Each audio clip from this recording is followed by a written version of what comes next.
How you doing, guys? Um, this is Ray from Studio Rays. Welcome back to my channel, Boys for Toys. All right, guys, this is going to be a several-part series on how to do custom moldings or trim with basic stock 2x4s. And in my case, I use 2x4s and 2x3s. Um, I was looking to cut my costs down on doing finishing trim around my windows that I had installed in my house. I picked up the Andersen windows, which I love.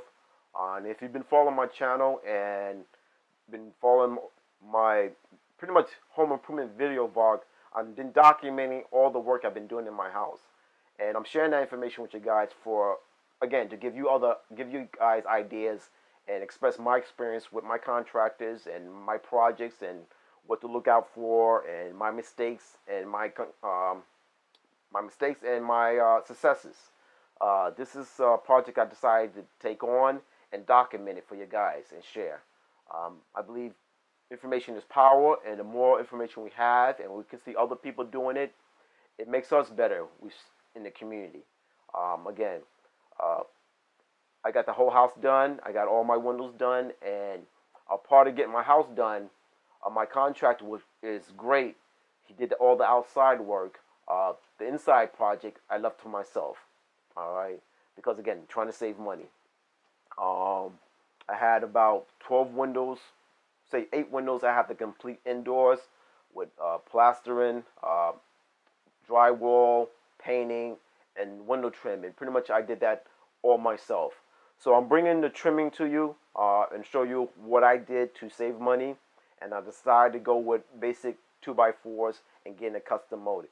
Now I got this idea from my wife. All right, my wife is a professional designer. She went to school for it, and so she's a lot of these detail elements I got from her, and idea actually I got from her, and I just took that idea and applied it to my skill set, did my research, and pretty much tackled it. Um, this is a scrap piece of paper left over on the molding. I use that as a 2x4, as you can see, is a profile. And by doing this, I saved quite a few dollars. I'll try to put down a chart or something down indicating the difference in price. If I would have bought a traditional molding or trim, how much that costs as per the cost of a standard stock wood. And I'm going to just take you guys on a journey. Stay with me. I hope you guys appreciate this video. I'm not a professional YouTuber, as you can tell.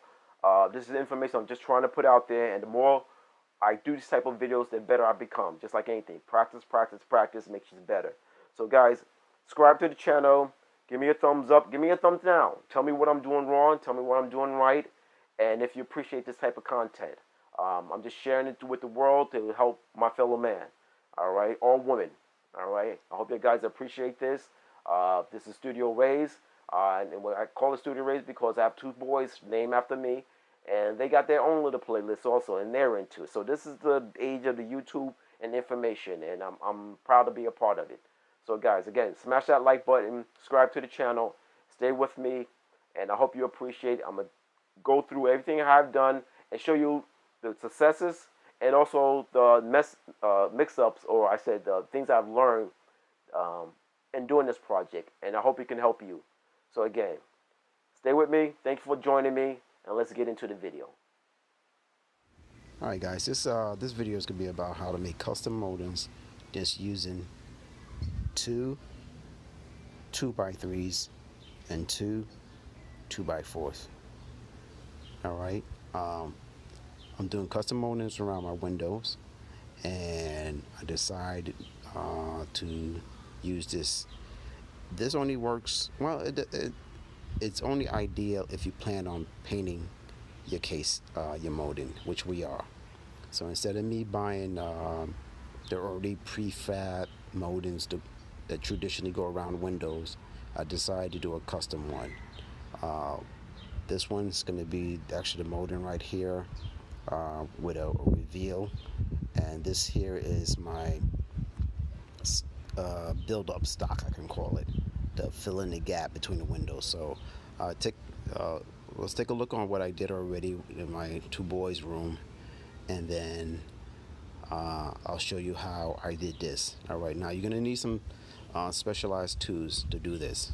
All right, uh, it's not hard, but you're gonna need some tools to take advantage of the inexpensive wood, because this one only cost me, I think, about uh, $2.30 for it's a 2x3, um, 8 foot length.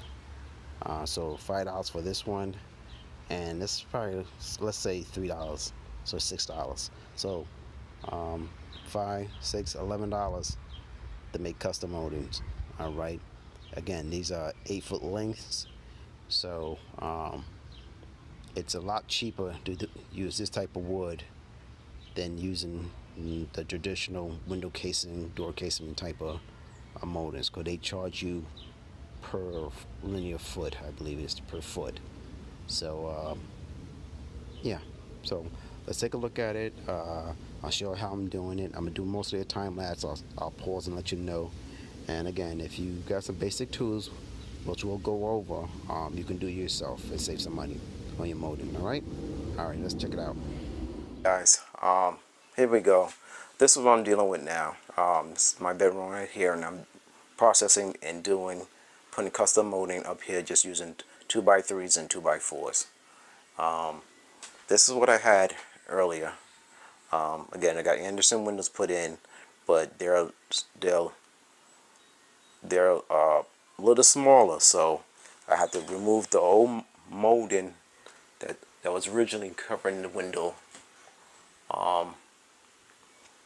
Alright, so I did that on this side. So what I'm gonna have to do is now get all my measurement and get everything flush. So as you can see, excuse me, guys, there's a big gap here. Alright, so what I'm gonna have to do now is I'm gonna have to fill this up with drywall to get this all finished. Alright, I'm gonna come up with a couple of wood to thicken this up, to bring it up forward, so when the drywall comes up, it fits flush on it all the way up to here. Once I get that done, then I proceed on framing out for the custom molding. So that's what I'm in the process of doing right now.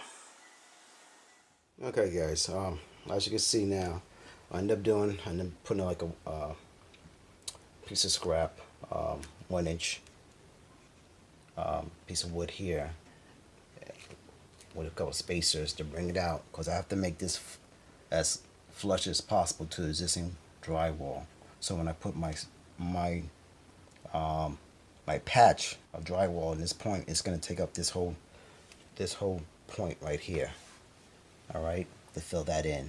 All right, so I'm gonna get that done. I'm not gonna show that on video. It's pretty much basic. Cut a piece of drywall, fit it up here, tape it, sand it down so it's nice and clean, because I have to prepare that before I start the molding. So once I get that all finished, then I can start cutting my 2x3s to fill in the gap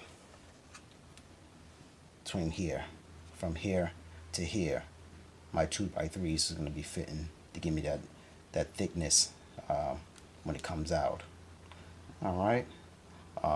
So I use 2x3s to fill in these gaps from here to here. All right. And for the molding itself, I use the 2x4s. So when I get to that point, I'll show how I'm doing it, and it works for me.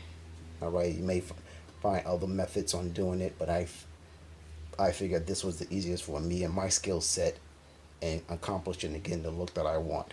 So I'll continue on. I'll get this all done, and I'll continue the video on cutting those 2x3s to fill up this gap to show how I got that custom look.